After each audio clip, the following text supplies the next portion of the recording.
Bismillahirrahmanirrahim. Assalamualaikum warahmatullahi wabarakatuh. Waalaikumsalam warahmatullahi wabarakatuh. Lana sahlan. Baik.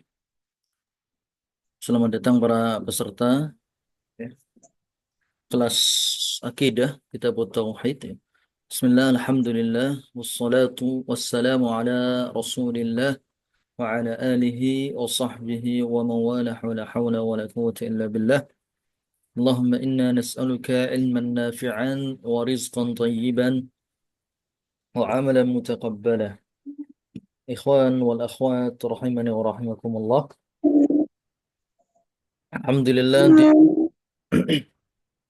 pertemuan kali ini kita melanjutkan ya kita Tauhid di bab ke-28, babu majaa fit tatayyuri, bab yang membahas tentang tatayyur ya, bab yang membahas tentang tatayyur.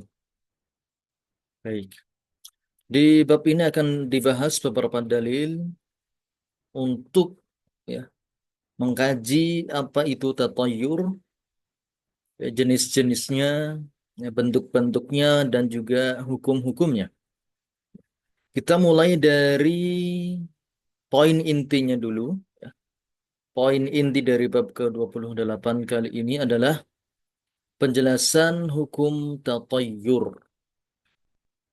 Penjelasan akan hukum perbuatan tatayyur, yaitu syirik asghar. Ya. Ini hukumnya. Hukum tatayyur adalah syirik asghar ya, dan segala sesuatu yang disifati dengan syirik maka ini merupakan lawan dari tauhid ya. Syirik asghar sekecil apapun itu atau seringan apapun itu tetap saja dia termasuk kategori dosa-dosa besar ya, termasuk kategori dosa besar. Dan juga syirik asghar merupakan hal-hal yang bisa mengurangi kesempurnaan tauhid ya. Jadi kesimpulannya tatayur merupakan syirik asghar, dan tatayur bisa mengurangi kesempurnaan tauhid seorang hamba.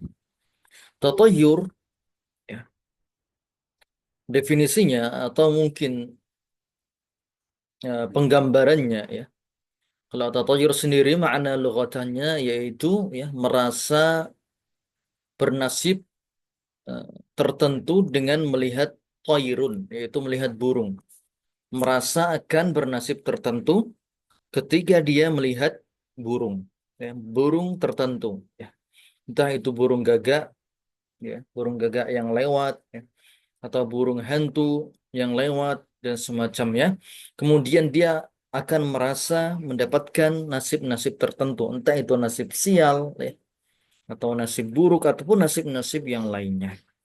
Ya, atau yur yang biasa digunakan di masa jahiliyah ya, di bangsa Arab jahiliyah dan juga sekitarnya adalah menggantungkan perbuatan kepada burung ya. Misalnya ketika seorang hendak bersafar, ya, kemudian dia melihat burung yang lewat di sisi kanannya, maka dia melanjutkan safarnya. Ya, dia merasa akan mendapatkan nasib baik, ya, nasib baik dalam perjalanannya. Ya. Jadi ketika dia bersiap-siap keluar rumah, kemudian melihat ada burung lewat di sebelah kanan, ya, maka dia pun merasa, oh nanti perjalanannya akan ya, penuh dengan kebaikan-kebaikan, dijauhkan dari bala, dijauhkan dari petaka. Namun, jika burung tersebut lewat di sisi kiri, ya, maka dia pun mengurungkan safarnya karena meyakininya sebagai pertanda sial. Ya. Jadi kalau sisi kanan pertanda keberuntungan, sisi kiri pertanda sial. Ini merupakan perbuatan tatayur, ya. Perbuatan yang termasuk jenis dari tatayur. Dan ini untuk pengamalannya atau untuk prakteknya bisa menggunakan media apapun ya. Tidak harus burung, entah itu ya kupu-kupu, entah itu ular, entah itu orang dan segala macamnya ya. Yang mungkin di sebagian tempat ya mengatakan kalau nanti ya kalau rumahmu kedatangan kupu-kupu, maka nanti kupu-kupu masuk rumah, maka itu nanti pertanda akan ada tamu dan segala macamnya. Itu juga termasuk bentuk tatayur. Jadi tatayur di sini tidak harus apa namanya mengatakan akan ada nasib sial. Ketika melihat objek tertentu, bisa jadi dia merasa akan ada keberuntungan. Akan ada keberuntungan ketika melihat objek-objek tertentu juga. Contoh tatayur yang masih banyak terjadi, ya, yaitu misalnya penggunaan angka-angka. Sebagian orang menghindari penggunaan angka-angka, angka sial, ya, yang mereka sebut angka sial. Ya, kalau di barat itu ya ada angka 13, ya. Kalau di timur di Cina, Jepang dan semacamnya ada angka 4, ya. Ada angka 4. Ya, jadi angka sial menurut versi barat orang Eropa dan Amerika adalah angka 13. Ya, apalagi kalau bertepatan dengan hari Jumat tanggal 13, maka mereka mengatakan ini adalah hari buruk atau hari sial. Nah, kalau di daerah timur seperti Cina, Jepang dan Korea dan semacamnya, angka sialnya adalah angka 4.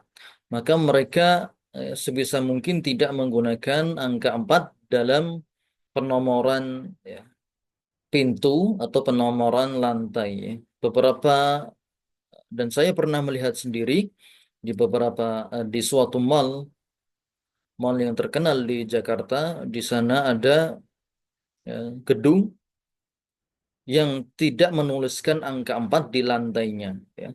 Jadi hanya dituliskan angka 3A, kemudian 3B, dan kemudian 5. Ya. Angkanya hanya satu, ground, kemudian satu, dua, 3A, 3B, dan 5, dan 6, dan seterusnya. Ya. Karena ternyata memang apa namanya pemiliknya atau investornya adalah berasal dari Cina ataupun semacamnya. Daerah timur ya, yang mereka beranggapan angka 4 adalah angka sial.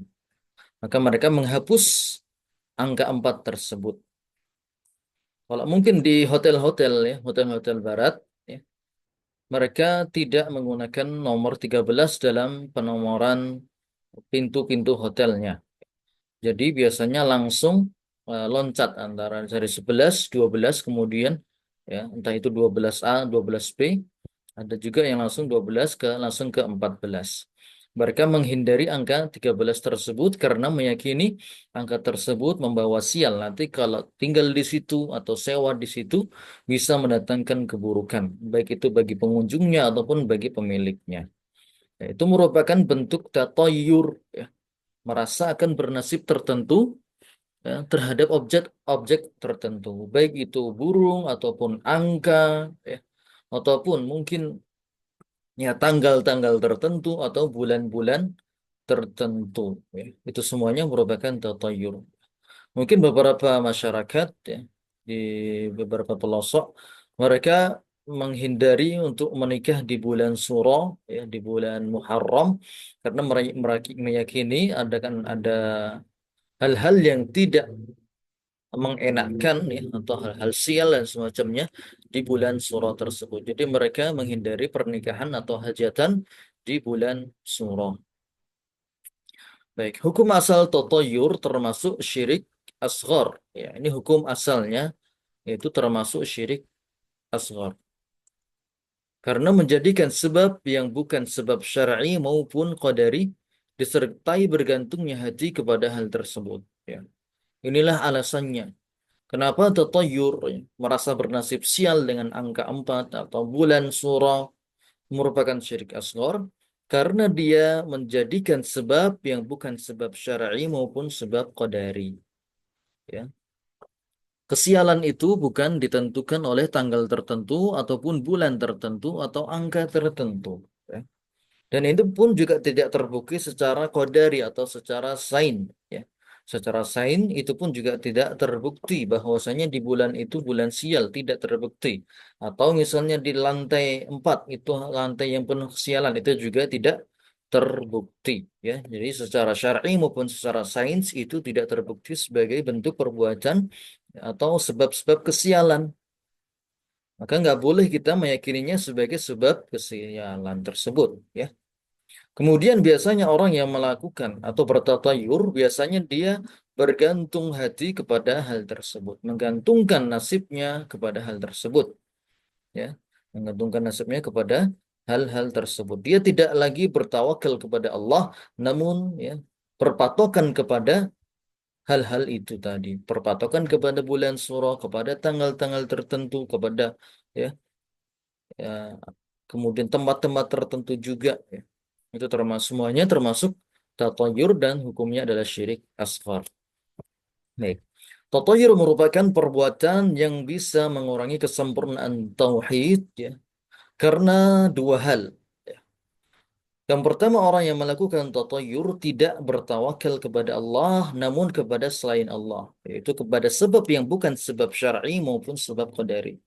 Asalnya seorang hamba dia wajib, ya, bertawakal, menyandarkan urusannya, menyandarkan harapannya kepada Allah Azza wa Jalla. Satu-satunya yang bisa memberikan manfaat dan madarat adalah Allah Azza wa Jalla. Satu-satunya yang bisa mendatangkan keberuntungan ataupun kesialan adalah Allah Azza wa Jalla. Maka kita, ya, berdoa kepada Allah meminta untuk segala jenis keberuntungan dan berlindung dari segala jenis kesialan. Ya. Itulah sikap seorang muslim sejati. Dia berdoa, kemudian ikhtiar dan juga tawakal kepada Allah dan bukan kepada selain Allah. Ya. Orang yang tatayur berarti dia meyakini di sana ada sebab-sebab yang bisa mendatangkan kesialan, ya, yang bukan berasal dari Allah SWT. Baik. Kemudian sebab yang kedua adalah orang yang melakukan tatayur menggantungkan hatinya kepada sesuatu yang tidak nyata, ya, dan hanya sebatas khurafat semata. Ya. Dia, ya, dia tidak menggantungkan hatinya kepada Allah, ya. Kemudian juga tidak mengambil sebab syar'i ataupun qadari, namun malah hanya berpatokan dengan khurafat, ya, dengan kepercayaan-kepercayaan tertentu, ya. Ya, keyakinan-keyakinan tertentu yang diyakini oleh, ya, nenek moyang mereka, ya, yang itu tidak terbukti secara syar'i maupun qadari, tidak terbukti dalam dalil-dalil syar'i maupun secara sains. Baik. Sini ya sudah kita tadi jelaskan dan di sini bisa dilihat ya contoh-contohnya. Melihat burung gagak yang terbang melintas dekat dengannya, maka dia akan tertimpa kesialan. Ya. Contoh lain, mendengar suara burung hantu di malam hari, maka dia merasa akan ada sesuatu yang buruk. Ya. Contoh lain, tidak menyelenggarakan pernikahan di bulan Suro atau Muharram karena diyakini banyak kesialan di bulan tersebut, dan juga masih banyak lagi hal-hal lain yang diyakini sebagai, ya, tatayur, sebagai mendatangkan kesialan. Ini mirip-mirip dengan pamali, ya. Namun sebenarnya pamali sendiri separohnya adalah eh, bisa diteliti sebabnya dan separohnya tidak bisa, ya. Jadi yang tersebar di beberapa masyarakat, nama mereka menyebutnya pamali. Separuh isi dari pamali ini, ya, sebenarnya banyak pamali-pamali yang sebenarnya itu adalah suatu ilmu sains, namun dibungkus dengan logika mistika. Contohnya adalah yang sering, yaitu tidak boleh berenang di laut dengan menggunakan baju berwarna hijau. Ya, atau sebagian orang yang misalnya di daerah Jogja, di Parangtritis ini kuat sekali keyakinan tersebut. Ya, tidak boleh berenang di pantai menggunakan baju hijau. Ya. Kemudian mereka membungkus informasi ini, aturan ini dengan logika-logika mistika. Mereka mengatakan warna hijau adalah warna yang disukai Nyi Roro Kidul. Jadi nanti kalau kamu pakai baju hijau nanti akan diculik oleh Nyi Roro Kidul. Sebenarnya warna hijau, kenapa dia dilarang? Alasannya bukanlah seperti itu, namun alasannya adalah warna hijau adalah warna yang paling susah untuk dibedakan ketika dia bertemu dengan air laut. Ya. Warna hijau atau toska dan semacamnya, ketika dia masuk air laut, ya, orang yang pakai baju hijau, dia akan susah untuk dideteksi, susah untuk dibedakan bedakan di mana orang tersebut ya. Sehingga mungkin kalau terjadi laka laut atau tenggelam atau terseret ombak, dia akan susah ditemukan. Ya. Jadi alasannya sebenarnya demikian ya. Dan saja memang nenek moyang kita supaya aturan-aturan tersebut apa namanya diingat oleh banyak orang, mereka sering membungkusnya dengan logika mistika ya. Jadi setengahnya adalah uh, terbukti secara sains ya, warna hijau ini susah untuk dibedakan dengan warna laut ya. Kemudian mereka membungkusnya dengan logika mistika tersebut. Itu contoh pemali ya, bisa dibuktikan secara sains. Walaupun memang banyak pemali-pemali lain yang tidak terbukti secara sains. Banyak pemali-pemali lain yang tidak terbukti secara sains. Baik. Oke, kita akan masuk ke dalil pertama yang disebutkan dalam bab, yaitu yang pertama adalah firman Allah Azza wa Jalla, "Ala innama ta'iruhum 'indallahi walakinna aktsarahum la ya'lamun." Ketahuilah sesungguhnya kesialan mereka itu adalah ketetapan dari Allah, akan tetapi kebanyakan mereka tidak mengetahui. Baik. Yakni musibah yang menimpa mereka baik berupa kekeringan dan paceklik merupakan takdir Allah. Ya, ini ya, musibah yang menimpa orang-orang kafir ya, itu merupakan takdir dari Allah Azza wa Jalla dan tidak ada sangkut pautnya dengan kehadiran seseorang. Dalam kisah ini adalah kisahnya Musa ya, dan juga Bani Israel yang ketika itu masih ada di Mesir ya. Bani Israel masih menjadi bangsa yang tertindas di Mesir. Kemudian Musa datang untuk menyelamatkan mereka. Namun ternyata orang-orang ya, orang-orang Mesir, orang-orang Kipti, ya, Fir'aun dan para pengikutnya, mereka bertatayur dengan Musa ya, merasa bernasib sial dengan kehadirannya Musa. Mereka mengatakan semenjak Musa datang, maka musim tiba-tiba menjadi paceklik ya. Tidak turun hujan ya. Kemudian sungai kering, kemudian sawah menjadi gagal panen dan semacamnya. Mereka menisbatkan kekeringan tersebut ya, dengan datangnya si Musa ini. Maka mereka merasa bernasib sial dengan datangnya Musa. Maka kemudian Musa pun mengatakan, ala inna ma ta'iruhum indallah ya. Sungguhnya kesialan mereka itu adalah ketetapan Allah, telah Allah Azza wa Jalla tetapkan. Ya, bukan karena datangnya Musa, namun itu memang sudah Allah Azza wa Jalla takdirkan dan sebabnya yaitu adalah kekufuran mereka. Jadi kekeringan mereka itu adalah sebab dari kekufuran yang mereka lakukan ya. Dan paceklik itu adalah hasil dari bentuk peringatan Allah Azza wa Jalla kepada mereka supaya mereka tersadar. Oke. Ayat ini secara jelas menunjukkan batilnya tatayur dan Allah nafikan pengaruh tatayur pada takdir yang telah Allah Azza wa Jalla tetapkan. Ya. Jadi prasangka-prasangka manusia itu tidak bisa mengubah takdir Allah Azza wa Jalla. Ya. Tatayur yang merasa bernasib sial itu tidaklah berpengaruh dengan takdir yang telah Allah Azza wa Jalla tetapkan. Jadi segala sesuatu telah Allah Azza wa Jalla tetapkan. Baik. Kemudian dalil yang kedua yang disebutkan dalam bab adalah firman Allah Azza wa Jalla, "Qalu ta'irukum ma'akum, fa in dzukirtum bal antum qaumun musrifun." Mereka para rasul berkata ya, kepada kaumnya yang ingkar, kesialan kalian itu adalah karena sebab kalian sendiri. Kalau kalian ditimpa azab, ya, ditimpa kekeringan, maka itu sebabnya adalah dosa-dosa yang telah kalian lakukan.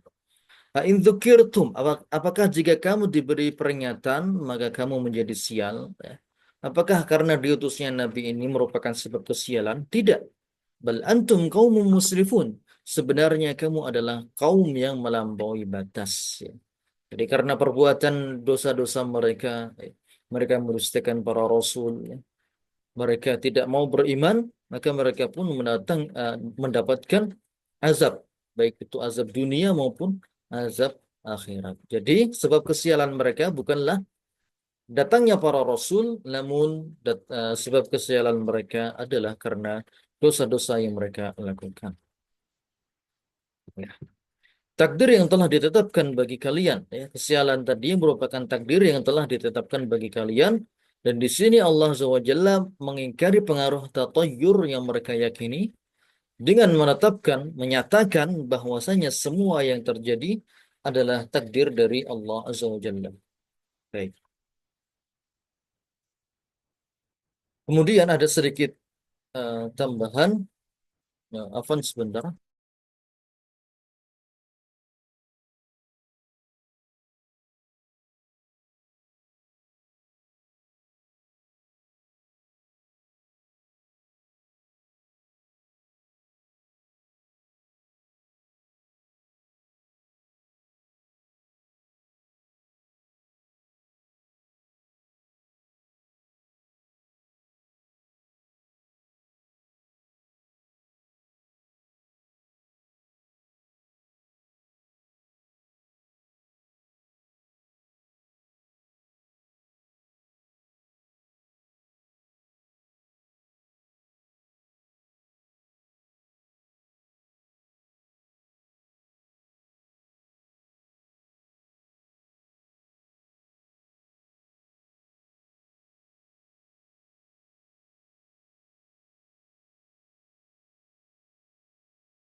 Baik, di sini ada sedikit tanbih, poin penting.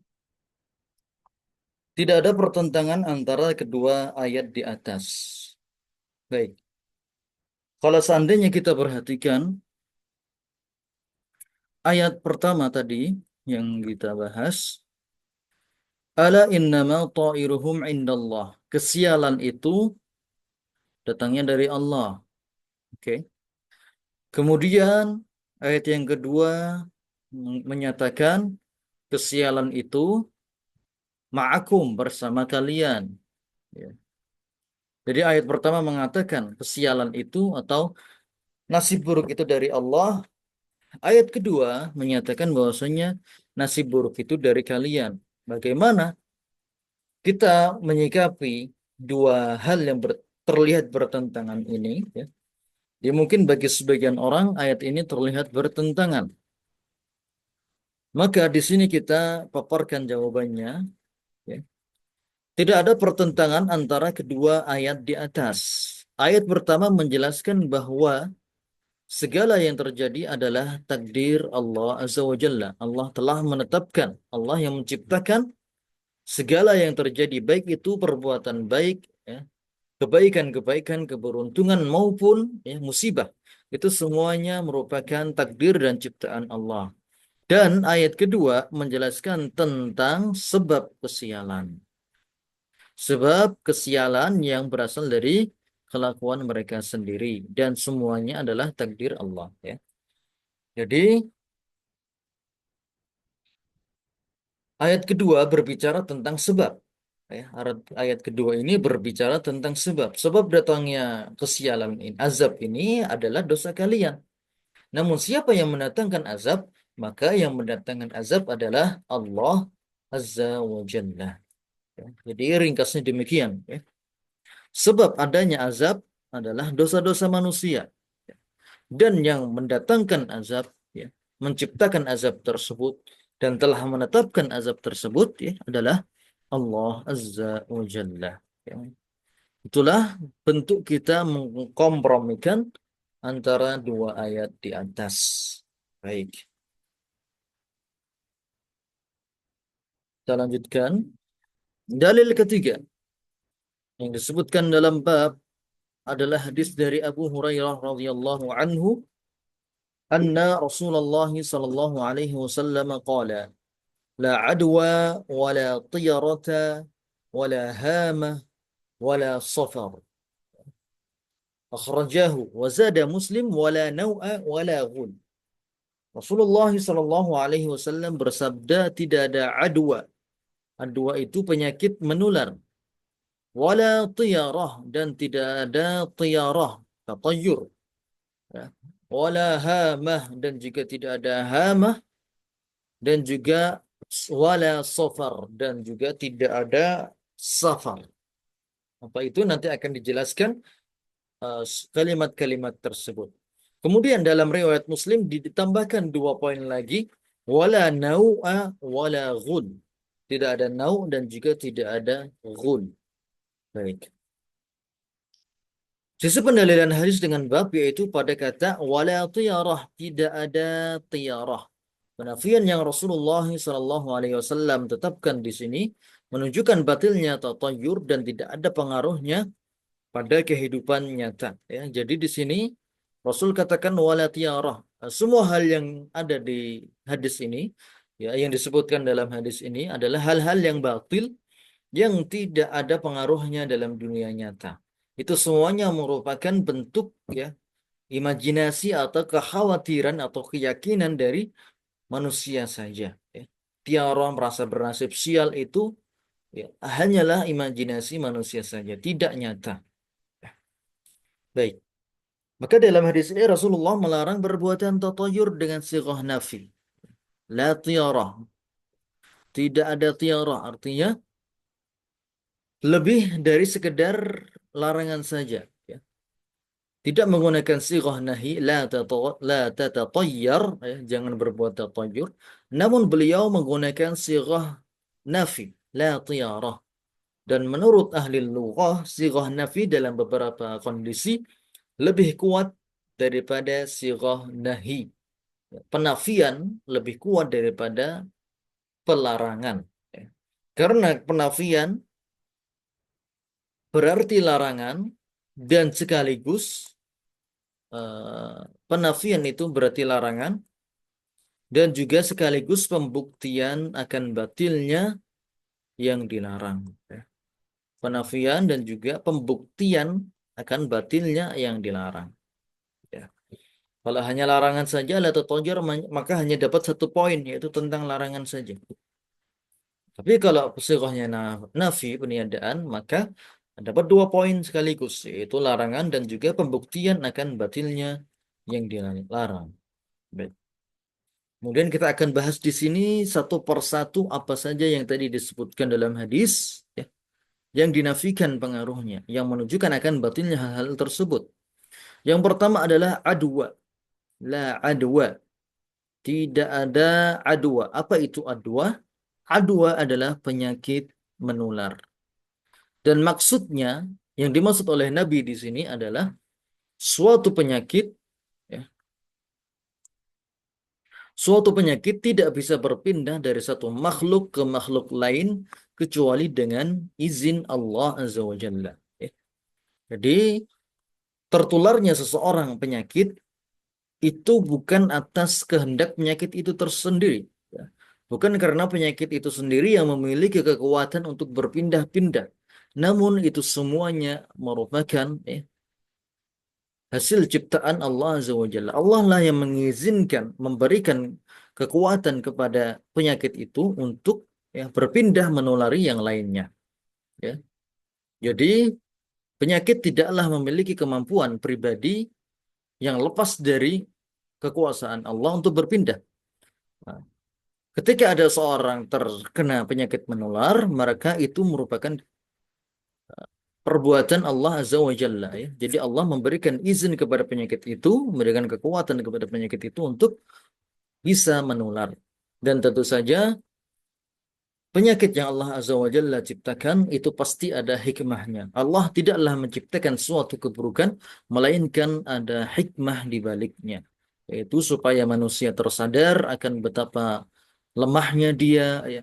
Dan juga sebagai penggugur dosa, kemudian juga sebagai bentuk, supaya manusia mengingat kembali akan kebesaran Allah Azza wa Jalla dan melihat betapa lemahnya dirinya dan segala macamnya. Ya, jadi itu hikmah dari penyakit. Baik. Kemudian yang disebutkan dua adalah wala hamah dan tidak ada hamah. Apa itu hamah? Hamah adalah sejenis burung hantu yang sering digunakan sebagai objek tatayyur.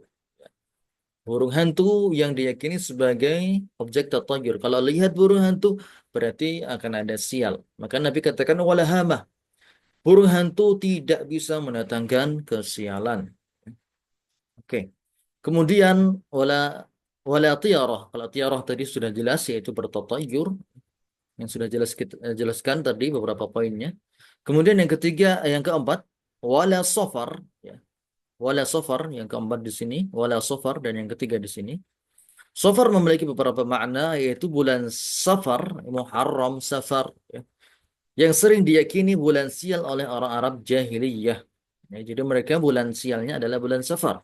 Kalau mungkin orang-orang ya, orang-orang desa mananya kini bulan sial adalah bulan Surah, namun orang jahiliyah bulan bulan sialnya adalah bulan Safar.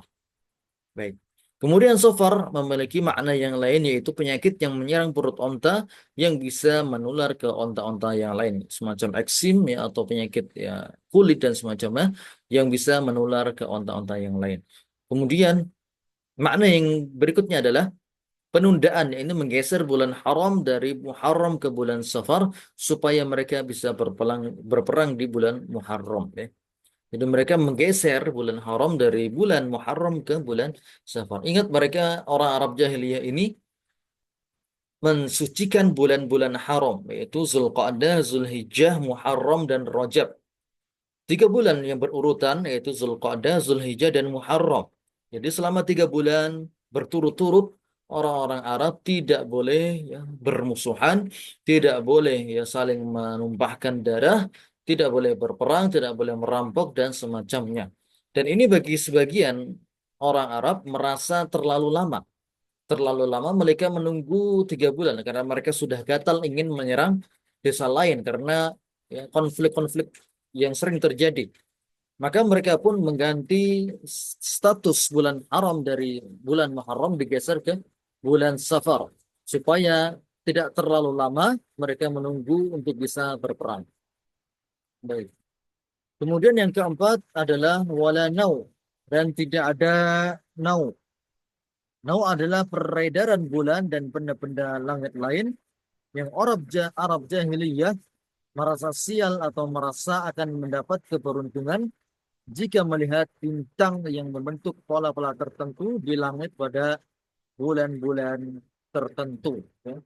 Jadi mereka juga meyakini zodiak. Meyakini zodiak kalau zodiaknya lagi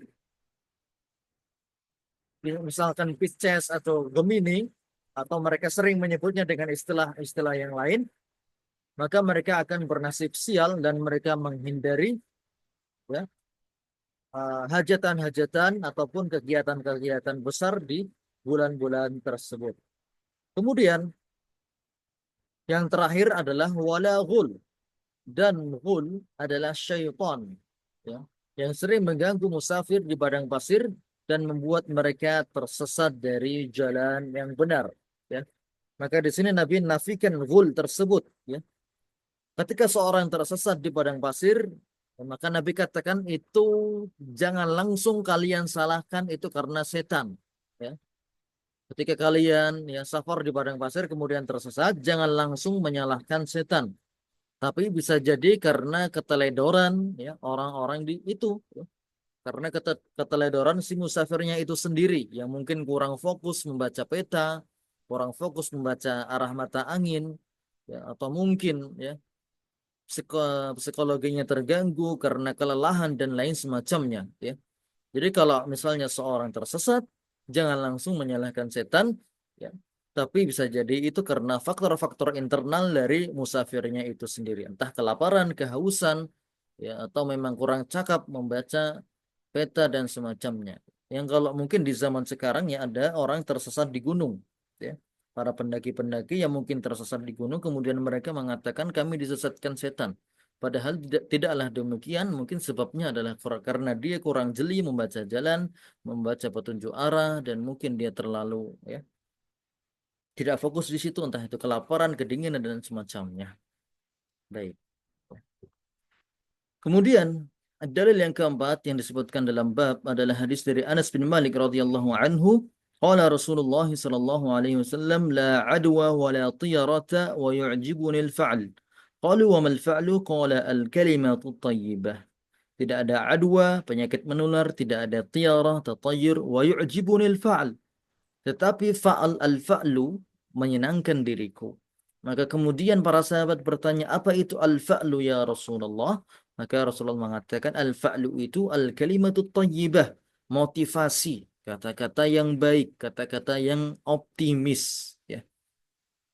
Jadi kalau tiarah tadi merasa bernasib sial dan itu dilarang, maka solusinya adalah diganti dengan kata-kata yang bernada optimis atau motivasi. Seperti doa, ya, barakallahu fiik, ya, ma'assalamah, assalamualaikum, ya. Ketika seorang berpamitan, maka kita mendoakan orang tersebut, ya, ya. Semoga Allah Azza wa Jalla menjagamu, ya. Ya Allah yahfazka, ya Allah semoga Allah menjagamu. Kemudian ma'assalamah, semoga keselamatan bersamamu, ya. Yang kata-kata itu, ya, di sini disebut sebagai al-fa'lu. Ya. Kata-kata yang baik, ya, kata-kata yang bernada optimis atau motivasi itu disebut sebagai al-fa'lu. Dan itulah yang dianjurkan. Ya. Jadi Islam tidak menganjurkan pesimis, namun Islam menganjurkan untuk optimis. Ya. Memberikan juga, menganjurkan untuk memberikan semangat, memberikan kata-kata motivasi. Baik. Kemudian dalil yang kelima yang disebutkan dalam bab adalah hadis Urwah bin Amir qala dhukirat at-tiyaratu 'inda Rasulillah sallallahu alaihi wasallam faqala ahsanuha al-fa'l. Tatayur pernah disebut-sebut di hadapan Rasulullah, ya, tentang perkara-perkara tersebut. Maka beliau bersabda ahsanuhal fa'lu. Yang paling baik adalah al-fa'lu, kata-kata baik, kata-kata optimis. Wala taruddu muslimah, dan tiara tersebut tidak boleh mengagalkan seorang muslim dari niatnya. Fa'idha ra'a ahadukum ma yakrahu, maka apabila salah seorang di antara kamu melihat sesuatu yang tidak diinginkannya, falyakul Allahumma la ya'ti bil hasanati illa anta. Ya, ya Allah, tidak ada yang dapat mendatangkan kebaikan kecuali Engkau. Wala yadfa'us sayyiati illa anta, dan tidak ada yang dapat menolak kejahatan kecuali Engkau. Wala hawla wala quwwata illa bik, dan tidak ada daya serta kekuatan kecuali atas pertolonganmu. Ya. Jadi Nabi mengganti tatayur dengan kata-kata optimis, ya, kemudian juga ditambah dengan doa, ya, dengan doa ini, Allahumma la ya'ti bil hasanati illa anta wa la yadfi'u sayyiati illa anta wa la haula wa la quwwata illa bika. Ya. Selain optimis, kita juga dianjurkan berdoa dengan doa tersebut, ya. Itu doa supaya kita dihindarkan dari tatayur. Baik, kemudian di situ ada beberapa faedah dan juga dalil-dalil yang lain.